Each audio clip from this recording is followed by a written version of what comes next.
So just because I'm going to be feeding this out to the other TV stations, tell me your first and last name on camera and spell it. First name Eugene, Eugene. Okay, last name? Last name Thurman, Thurman. And give them a title for you. I am the senior Army instructor at Austin High School and the junior high school. Okay.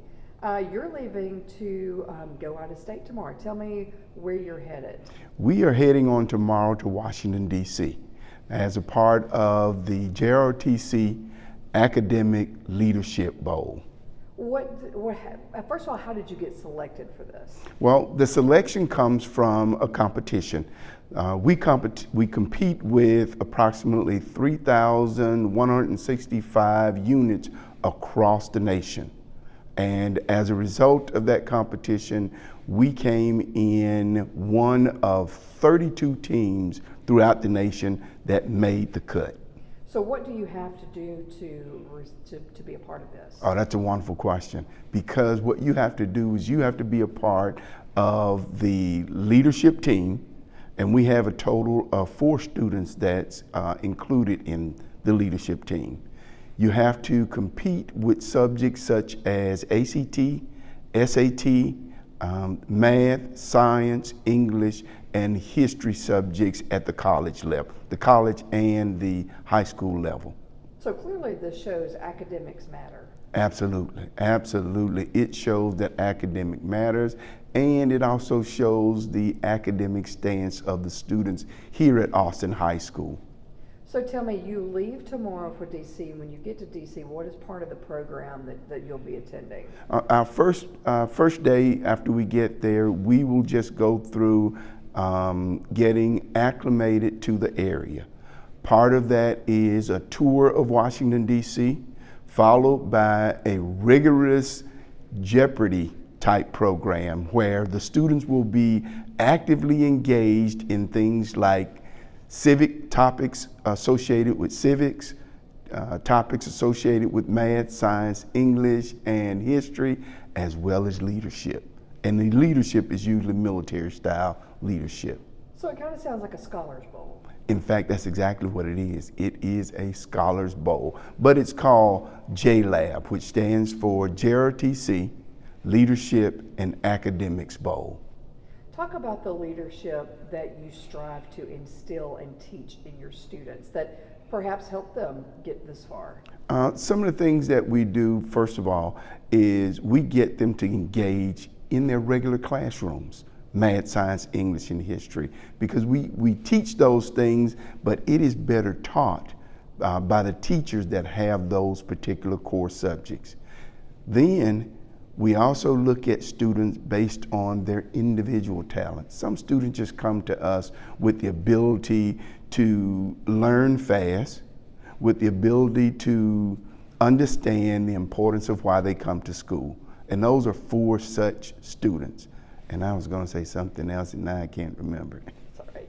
So how many days are you going to be in Washington? We'll be there for approximately 5 days. We'll leave on the 21st. We'll come back on the 25th. During that time, again, they'll be going through a rigorous Jeopardy-style competition against 32 teams from around the nation. You have to be happy and impressed with this group as their instructor. Talk about your feelings of watching these students participate and make it to this level. Well, first of all, this is my second year at Austin High School. We attempted to do this on the first year and we didn't make the cut. Those students committed after not making that first cut. They said these words to me: Colonel, we're going to take you and Sergeant Major to Washington, D.C. That's what they did this year.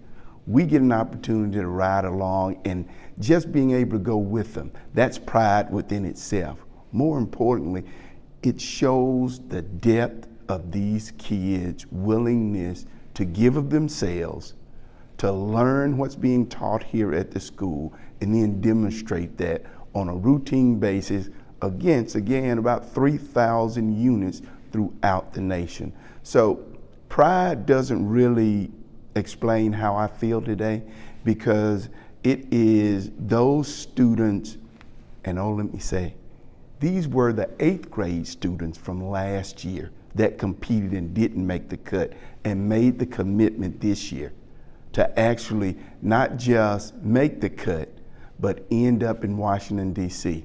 We have 2 9th graders now on the team, we have 1 10th grader on the team, and we have 1 11th grader on the team. And these were kids who competed last year and again made that commitment to outdo juniors and seniors from around the nation. On average, we're the only school in North Alabama that has a 8th grade program in this area.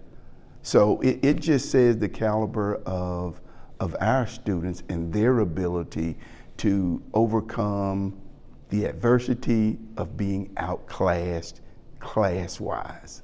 What do you hope the takeaway is for the students from this trip? First takeaway is the world is so much larger than Decatur, Alabama. That's the first takeaway.